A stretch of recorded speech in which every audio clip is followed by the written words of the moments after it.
It was cold up here on the moor, the moaning wind only adding to the sense of desolation.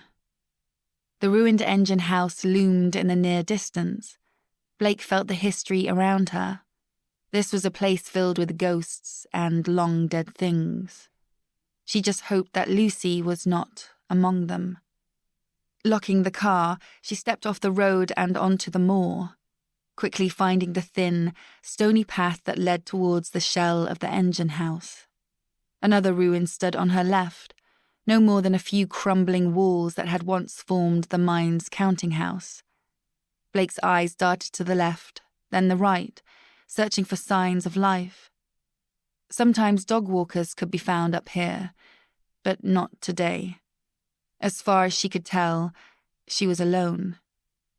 On a clear day at Ding Dong, you could see right across to the coastline and the sandy beach of Mounts Bay, where a tiny coastal island named St. Michael's Mount had sat for thousands of years.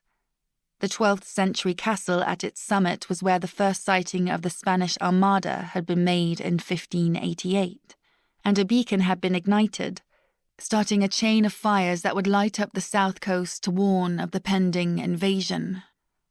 To distract herself from creeping dread, Blake tried to locate the coastline, but a fine mist was creeping along the edges of the moor, rolling in from the sea.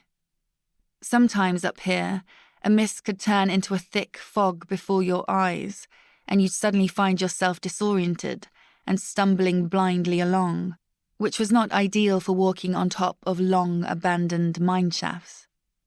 Blake quickened her pace, stones crunching and wet mud squelching under the soles of her boots. An icy blast of wind stung her face and whipped her hair into a frenzy. She was 6 feet away from the engine house when she slid to a halt. She stared up as it towered above her like a giant.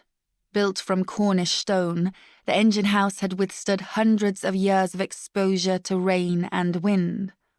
With open stone windows and a wrought iron gate blocking the front entrance, it had the appearance of a miniature castle fallen into ruin. Some restoration work had been carried out in recent years, mostly to repair the chimney stack, and the engine house was now protected as a World Heritage Site. Blake wrinkled her nose. An unpleasant smell was hanging in the air, like meat burning on a spit. She glanced back over her shoulder, half expecting someone to be there, but all she saw was the bleak moorland and the bank of mist slowly creeping towards her.